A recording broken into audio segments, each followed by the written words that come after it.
तो अब हम लोग बातचीत करते हैं लीनियर कॉन्ग्रुएंस पे। तो इन इस तरह की क्वेश्चंस को हम लोग कैसे सॉल्व करते हैं, वो देखने लायक बात है। पहले थोड़ा सा बातचीत कर लेते हैं, कई दिनों बाद काम हो रहा है। तो अगर मेरे पास ऐसी क्वेश्चन है, A x congruent to B modulo N, तो इसको हम लोग कहते हैं लीनियर कॉन्ग्रुएंस इक्वेशन। ठीक हो गया। इसका मतलब है N divides a x minus B, ये हम जानते हैं कॉन्ग्रुएंस। अब आपको मैं कह रहा हूं इसका सॉल्यूशन ढूंढो। सॉल्यूशन का मतलब वही हुआ कि आपको ढूंढना एक एक्स नॉट है, ऐसा एक ऐसा एक्स नॉट ढूंढना है जो इस इक्वेशन को सेटिस्फाई करे। मतलब वो ए एक्स नॉट जो होगा वो कॉन्ग्रुएंट बी मॉड्यूलो एन होगा, या तो ऐसे कहो या फिर यही कहो, यहाँ एक्स नॉट लगा दो। एन जो होगा वो ए एक्स नॉट माइनस बी को डिवाइड करेगा। ये सब सिंपल बात है कि एन से ए एक्स नॉट को डिवाइड करेंगे तो रिमाइंडर जो होगा वो बी आएगा। यहां तक मुझे नहीं लगता कि कोई दिक्कत है ऐसी। अब अगर आप ये कह रहे हैं कि n divides a x naught minus b ऐसा है, तो क्या मैं इसे ऐसे लिख सकता हूँ कि A x naught minus B equal to N times some integer for some Y naught belongs to Z, ये ठीक है? और अगर आप यस सर। ऐसा लिखते हैं तो ये A x naught minus N Y naught equal to B हो जाएगा। तो क्या ये लीनियर डाइफेंटाइन इक्वेशन जैसा हुआ कुछ? Yes sir. ये वैसी इक्वेशन आ गई जहां ए और एन जो है वहां ए बी सी में था, यहाँ ए एन बी में है, क्या फर्क पड़ता है उससे? और इस लीनियर डाइफेंटाइन इक्वेशन में आपने पिछले लेक्चर में पढ़ा है कि जो जेसीडी ऑफ ए और एन होगा, ए और माइनस एन हो उससे कोई फर्क नहीं पड़ता। आप लोगों ने ये पढ़ा होगा कि जेसीडी ऑफ ए और बी उतना ही होता है जितना जेसीडी ऑफ ए और माइनस बी होता है, जितना जेसीडी ऑफ माइनस ए और बी होता है, और जितना GCD of minus a minus b होता है। तो ये बहुत एलिमेंट्री कंसेप्ट है, इसलिए माइनस एन पे टेंशन मत लीजिए। तो जो होगा जेसीडी, मान लो डी होगा, तो डी किसको डिवाइड करना चाहिए? बी को डिवाइड करना चाहिए। अरे भाई ये समझ में आया, ये तो अभी पढ़ाया आपने। ये लीनियर डाइफेंटाइन इक्वेशन बन गई या नहीं? हेलो।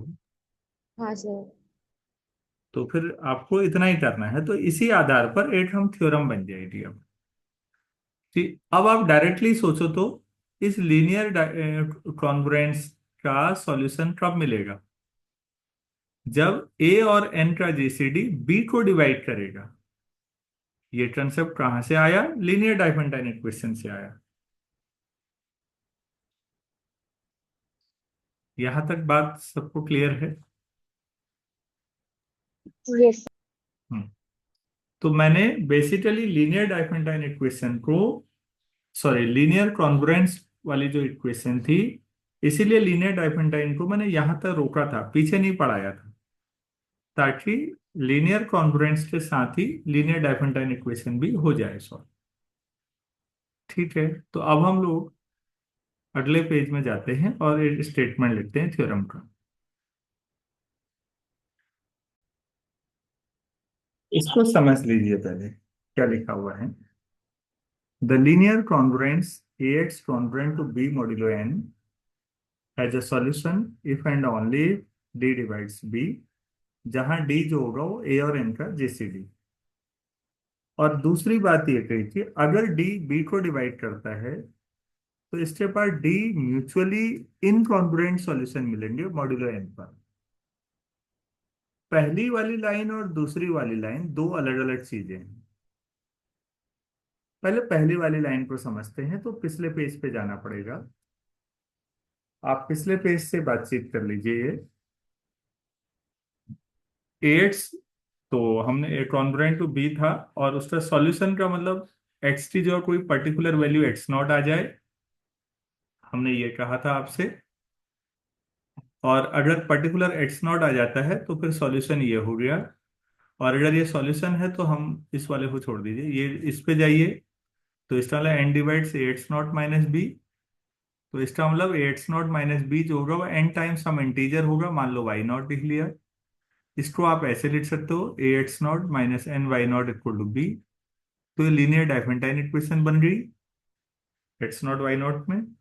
तो लीनियर डाइफेंटाइन से ए और एन का जो जीसीडी है अगर बी को डिवाइड करता है तो इसका सॉल्यूशन एडजस्ट करता है, हमने पढ़ा हुआ है। साथ में मैंने ये बताया कि ए बी का जेसीडी हो या ए माइनस बी का, या माइनस ए बी का, या माइनस ए माइनस बी, कोई फर्क नहीं पड़ता, जेसीडी तो सबका बराबर ही होगा। तो आपको ये समझ में आया या नहीं आया यहाँ तक?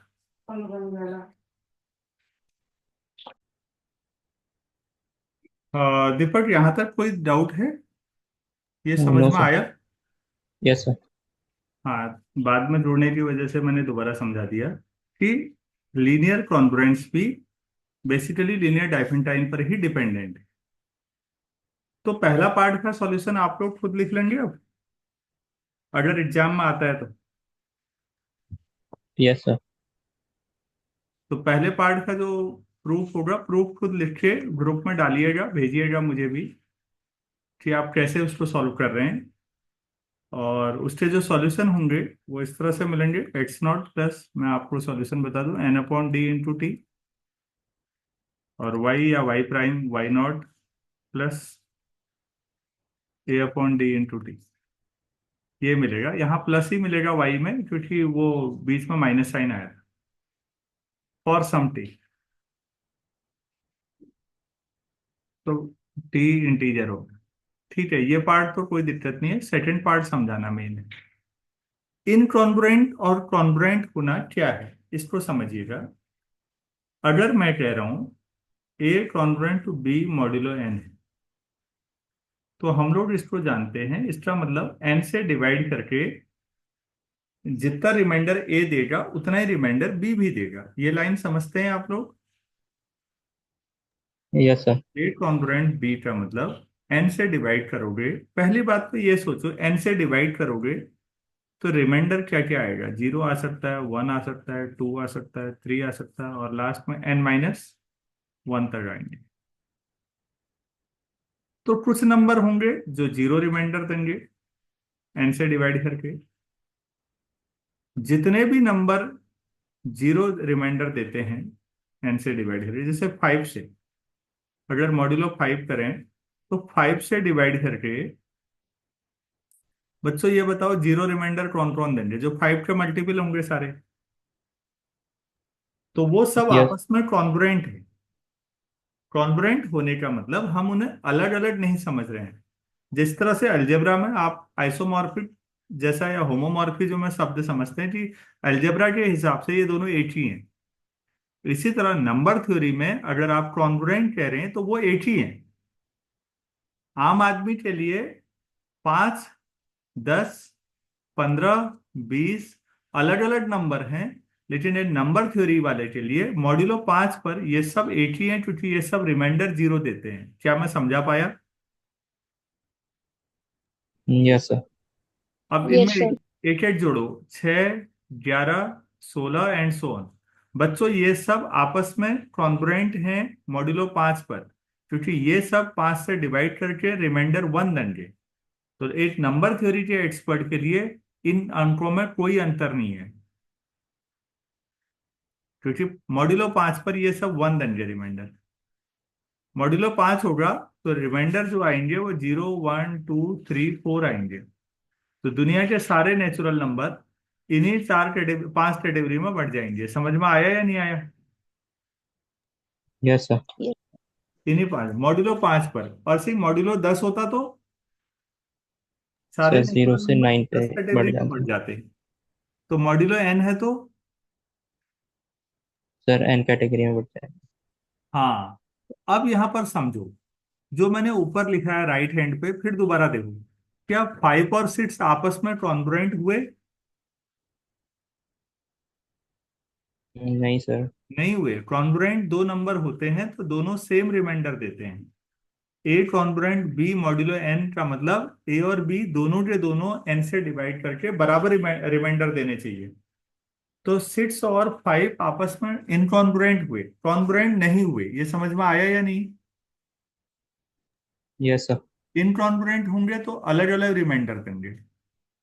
तो अगर मैं किसी दूसरे बच्चे, जवाब दीजिएगा आप लोग, 15 और 11 आपस में इनकॉन्ग्रुएंट हैं मॉड्यूलो 5 पर। Yes sir. Hmm. Yes sir. तो बच्चों अगर ये समझ में आया तो दूसरी लाइन का मीनिंग फिर समझो तो क्या लिखा हुआ है। अगर सॉल्यूशन मिलता है इस लीनियर कॉन्ग्रुएंट इक्वेशन का तो तब मिलता है जब डी डिवाइड्स बी हो। डी मतलब ए और एन का जीसीडी। ठीक। और जिस समय ऐसा होगा उसमें यह लिखा हुआ है कि हमारे पास डी, जितना डी है उतने म्यूचुअली इनकॉन्ग्रुएंट सॉल्यूशन मिलेंगे आपस में मॉड्यूलो एन पर। क्या इस लाइन का अब थोड़ा मतलब समझ में आया? Yes sir. ठीक। तो अब इस पार्ट को कैसे प्रूफ करेंगे इनकॉन्ग्रुएंट में? अब सॉल्यूशन क्या क्या होंगे पहले तो इसको समझिए। ये टी से शुरू करो। तो टी टी जो जीरो रखोगे तो एक्स नॉट मिलेगा। टी टी जो वन रखोगे एन अपॉन डी मिलेगा। टी टी जो टी इंटीजर है ना बेटा, टी टी वैल्यू रखो तो आप लिखिएगा among the various integers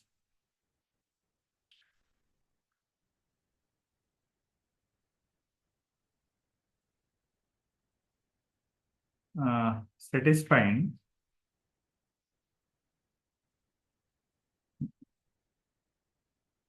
above expressions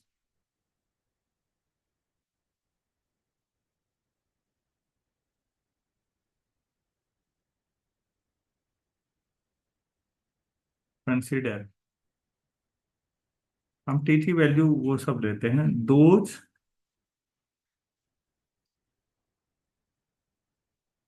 which occur when t takes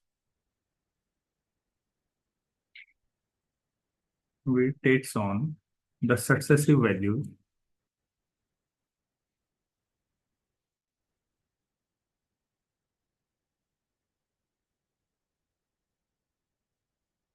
equal to 0, 1, 2, 3 और डी से डिवाइड करें तो d-1 तक जाएगा। तो एक्स की वैल्यूज क्या क्या होंगी? X not, x naught plus ऊपर से देखो टी थी जो वन रखो एन अपॉन डी, फिर क्या आएगी?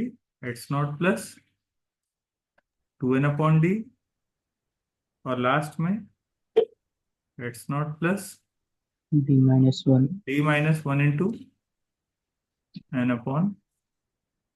अरे भाई इतनी वैल्यूज आएंगी या नहीं? Yes sir. यस। ठीक। तो बच्चों अब आपका जो मेन है वो ये है, ये वाला है ऊपर। तो ये सब सॉल्यूशन आपस में क्या होंगे? Sir incongruent. इनकॉन्ग्रुएंट। ये जितने भी सॉल्यूशन आए, दी solutions are incongruent modulo n पर। मॉड्यूलो एन पर ये आपस में इनकॉन्ग्रुएंट है, मतलब ये सब अलग अलग रिमाइंडर देंगे, सेम रिमाइंडर नहीं देंगे। हम ऐसा कह रहे हैं, हम ऐसा कह रहे हैं, लेकिन इसको प्रूफ करना है तो मान लो कोई दो को बराबर मान लो, कंट्राडिक्शन आ जाएगा। तो इसका मतलब ये सब अलग अलग रिमाइंडर दे रहे हैं। मैं समझा पाया इस बात को?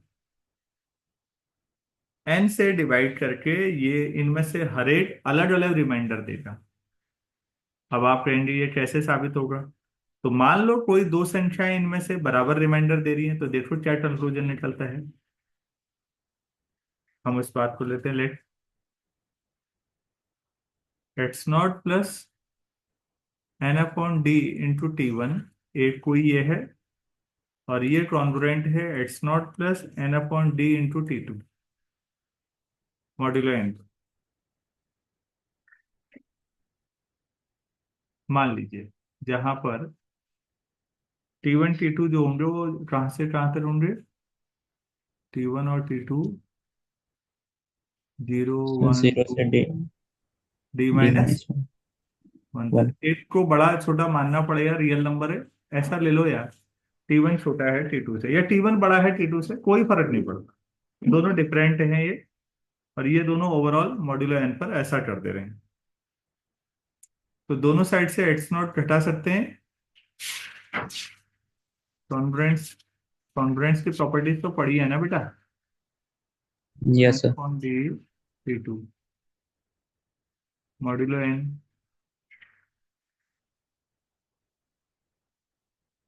ठीक है,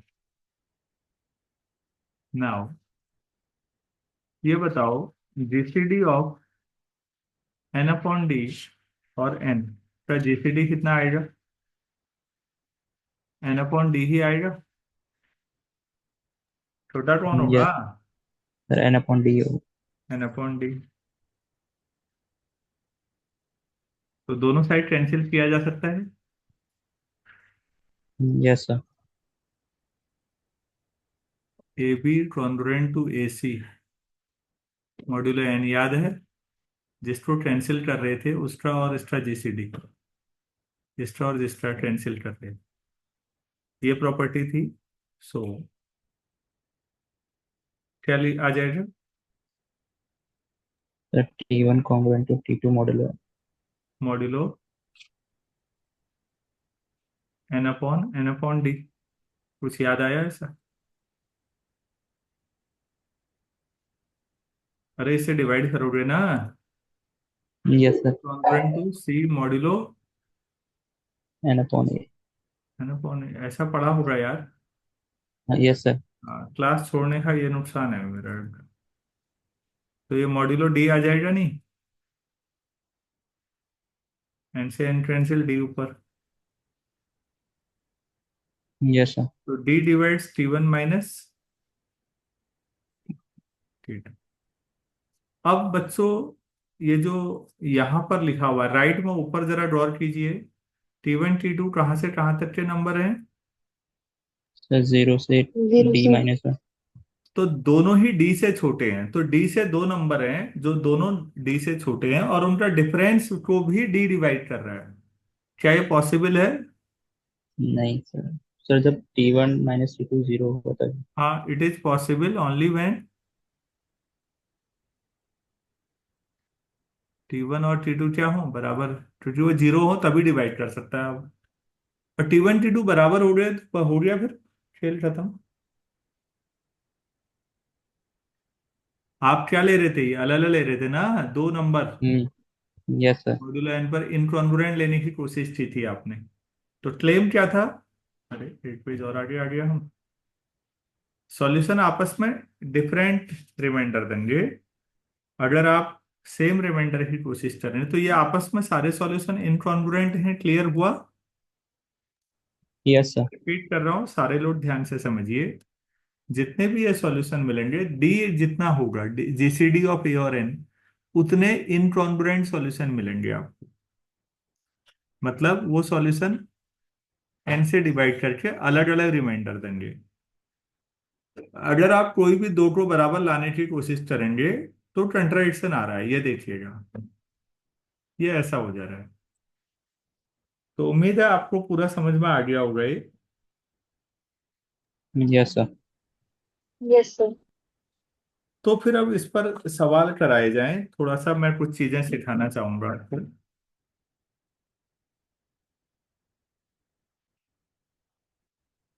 18x कॉन्ग्रुएंट टू 30 मॉड्यूलो 42, इस पे थोड़ी बातचीत कर लेते। तो जीसीडी किसका निकालें बच्चों, जरा बताइए। सर 18 और 42 का। 18 and 42। 42 कितना आता है? 6, एंड 6 डिवाइड्स 30। तो सॉल्यूशन होगा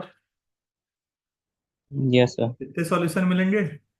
6 ही सॉल्यूशन मिलेंगे, और 6 आपस में क्या होंगे? वो incongruent. Incongruent solution. D solution मिलेंगे। पिछले वाले का स्टेटमेंट बार बार पढ़ना है। पहली बात तो ये पता लगा सॉल्यूशन मिलेंगे, और जो ही सॉल्यूशन मिले, देखो सॉल्यूशन नहीं मिलेगा तो झंझट ही खत्म, लेकिन सॉल्यूशन मिल गए तो डी इनकॉन्ग्रुएंट सॉल्यूशन मिलेंगे। अच्छा, अब एक एक करके एक कोई सॉल्यूशन ढूंढो यार इसमें। एक्स टी जो 1 रखे देखो तो 18 और 30 का डिफरेंस कितना आएगा? 12 आ जाएगा। वो तो डिवाइड नहीं करेगा, 42 से डिवाइड होना है। 2 में भी नहीं होगा। 3 4, 18 4 जा, अरे 18 × 4 कितना होता है?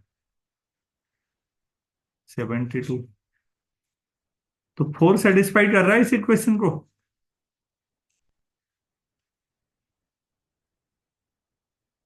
हेलो? हाँ sir. Trial it's not equal to 4 is a solution. तो अदर सॉल्यूशंस। मेरी आवाज आ रही है बच्चों? Yes sir. Yes sir. फिर तो 4 हो गया। दूसरा, मतलब ऐसे लिख लो, एक्स इक्वल टू 4 प्लस क्या था? Forty sir N by D. N by D into T. तो X equal to 4 + 70 modulo four 42। और टी जी क्या रखोगे? 0 41 तक। 5 तक रखोगे? भाई। अरे टी डी हाँ। -1 तक जाता है ना, डी 6 है। हाँ। Yes sir. तो फिर सॉल्यूशन क्या क्या आ गए? टी टी जो 0 रखो तो 4 8 सॉल्यूशन है। दूसरा 11, तीसरा 18, चौथा 25, 32, 39 मॉड्यूलो 42। इतने सॉल्यूशन। समझ में आया नहीं आया? Yes sir. Yes sir. हाँ, इस पे थोड़ी मेहनत करनी है। ये एक्सरसाइज पे आप लोग भी ट्राई करिएगा। मुझे इनके सॉल्व अनसॉल्व के वो भेज दीजिएगा एक्सरसाइज, मैं बच्चों के ग्रुप में डाल दूंगा, और बाकी इसको कल करेंगे। Okay sir. हाँ, ये आज शुरुआत हो गई कि इस तरह से करने हैं। अब आपकी मेहनत है, आप चीज़ों को कितना आगे बढ़ाते हैं।